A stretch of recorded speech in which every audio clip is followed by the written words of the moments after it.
Hello mga kapamilya, mga kapuso, this is Joshua Garcia at samahan niyo ako sa last taping day ng Unbreak My Heart. Tara! And 5, 4, 3, 2, action!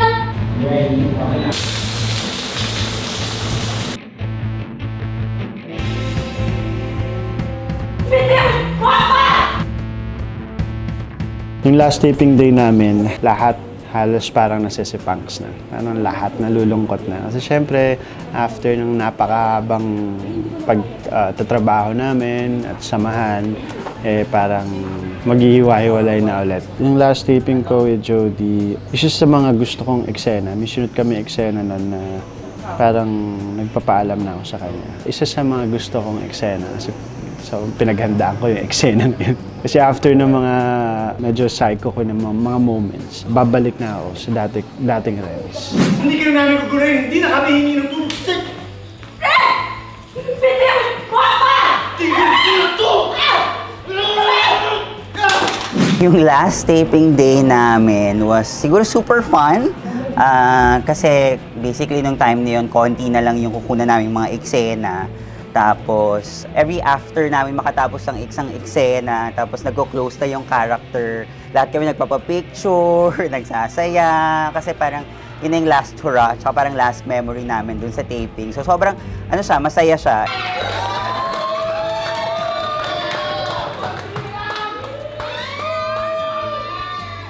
Last taping day, actually yun din yung cast party namin. Nung gabi, cast party, umaga taping. And I remember birthday ko yun. I mean, birthday meaning ako lahat. So, by the time na yung last scene ko, nung nagpalakpakan na, it was such a bittersweet moment for me. Yung hindi mo alam kung masaya ka ba kasi magpa-party-party na kayo or malulungkot ka kasi last mo na itong makikita yung mga kasama mo as a group, di ba? It was definitely a memorable one because I didn't really expect na I could really build relationships outside of my network.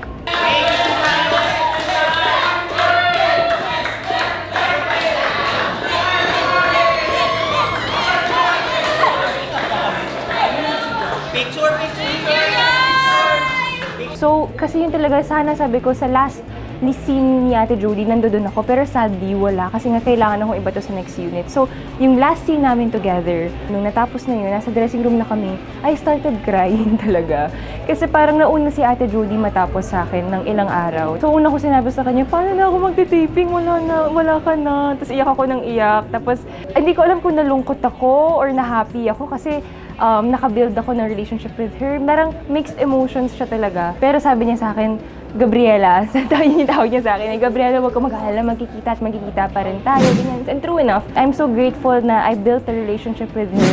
Not just, through work, not just ngayon sa show na to, or taping friend, pero even outside. Siya yung tipong ate na kahit na matagal kaming hindi magkita, matagal kaming hindi mag-usap, pareho pa rin pag nagkikita kami.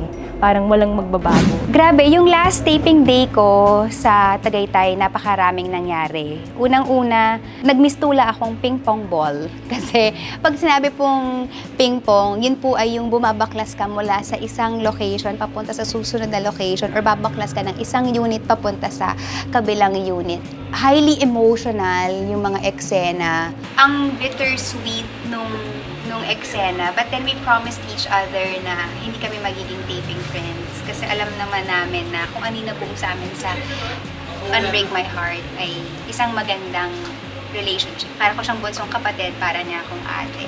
Ito na yung last scene, may pa-rain effect pa, madaling araw, Tagaytay, malamig, may paulan pa, tapos mabigat yung eksena.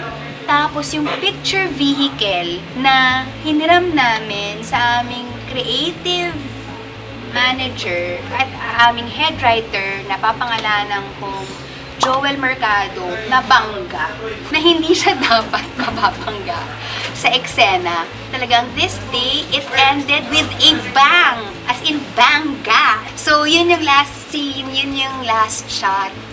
And then after nun, yun na yun. That's it for me. For Unbreak My Heart. Thank you boys, thank you. Thank you everybody! Salamat! Thank you!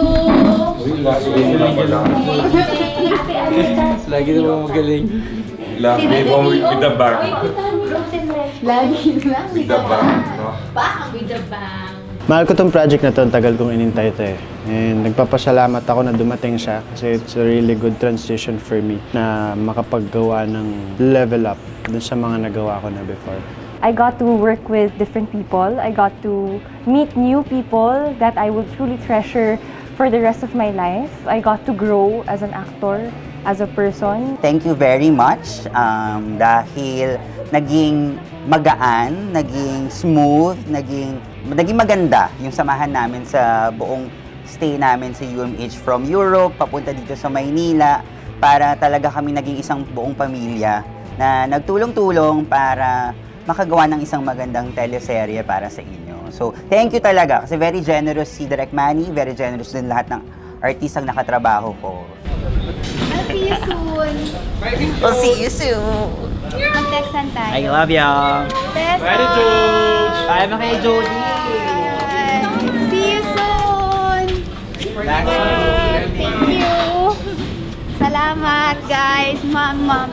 I am thankful to be given the opportunity to be part of one of the biggest partnerships that happened in Philippine television. At syempre, grateful ako sa mga buhay na nakasama ko habang ginagawa ko ang Unbreak My Heart. And syempre, yung mga life lessons na natutunan ko kay Rose Jacinto.